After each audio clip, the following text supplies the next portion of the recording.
శ్రీ గురుభ్యో నమః. ముందుగా ఆది జగద్గురువులు రేణుకాచార్యుల పాదపద్మములకు సాష్టాంగ నమస్కారాలు తెలియజేస్తూ ఈనాడు సదాశివపేట పట్టణం లోపల స్థానిక శ్రీ బసవేశ్వర మందిరమునందు గోధూళి సమయంలో ఆది జగద్గురు అయినటువంటి రేణుకాచార్యుల యొక్క జన్మదినోత్సవం జయంతి ఉత్సవాన్ని ఈ సమాజ పక్షాన నిర్వహించడం ఎంతో సంతోషదాయకమైనటువంటి విషయము. ఎందుకంటే మనకు వీరశైవము ధర్మస్థాపకులు వారు 12వ శతాబ్దంలో మహాత్మా బసవేశ్వరుడు యొక్క ధర్మాన్ని ప్రచారం చేసినటువంటి గొప్ప మహాత్ములు వారు. వారిని స్మరణ చేస్తున్నాం తప్ప అంతకంటే ముందున్నటువంటి రేణుకాచార్యులను మరుస్తున్నాం.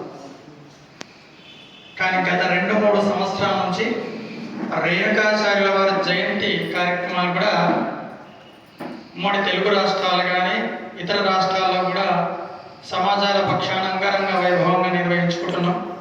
ఈనాడు కొలనుపాకలో సోమేశ్వర లింగం నుంచి ఉద్భవించినటువంటి రేణుకాచార్యుల యొక్క జయంతిని ఈనాడు అంగరంగ వైభవంగా నిర్వహిస్తూ ఉన్నాం. వీరశైవ ధర్మ ప్రచార సంఘం వారు అక్కడ అంగరంగ వైభవంగా కార్యక్రమం నిర్వహిస్తున్నారు. ఉమ్మడి తెలుగు రాష్ట్రాల్లో ఉన్నటువంటి ప్రతి ఒక్క సంఘానికి కూడా అక్కడ నుంచి ఆహ్వానం ఉన్నది. కానీ అక్కడికి పోకుండా ఆ కార్యక్రమంలో పాల్గొనకుండా స్థానికంగా ఉన్నటువంటి సంఘాల సమక్షం లోపల వీరశైవ సమాజాల పక్షాన ప్రతి ఒక్కరు కూడా రేణుకాచార్యుల యొక్క జయంతి ఉత్సవాలు జరపాలన్నటువంటి సంకల్పంతో అందరూ కూడా వారి యొక్క జయంతిని జరపడం ఎంతో సంతోషకరమైనటువంటి విషయము. ఎట్లా అంటే కొన్ని రోజుల క్రితం బసవేశ్వరుడి యొక్క ఫోటో దొరకాలంటే సదాశివపేటలో దొరకకుండే, కర్ణాటకలో బాగా దొరుకుతుండే.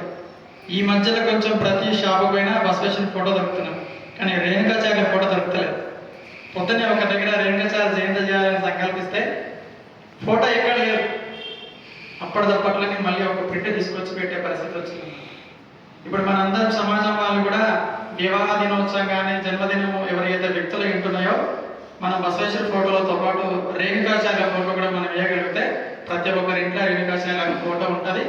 ప్రతి ఒక్కరి ఇంట్లో ఫోటో ఉన్నప్పుడు తప్పనిసరిగా ఈ పాల్గొన మాసం త్రయోదశి నాడు తప్పనిసరిగా రేణుకాచార్య జయంతి కూడా జరుపుకునేటువంటి గొప్ప అవకాశం ఉంటుంది. కాబట్టి మరొకసారి బసవేశ్వర మందిరం లోపల ఈనాడు ఆ యొక్క ఆది జగద్గురు యొక్క జయంతి కార్యక్రమం నిర్వహించినందుకు మీ అందరిపైన కూడా జగద్గురు పంచాచార్యుల యొక్క సంపూర్ణమైన అనుగ్రహం మీ అందరిపైన ఉండాలని చెప్పేసి మనస్ఫూర్తిగా కోరుకుంటూ నమః పార్వతీ పతయే హర హర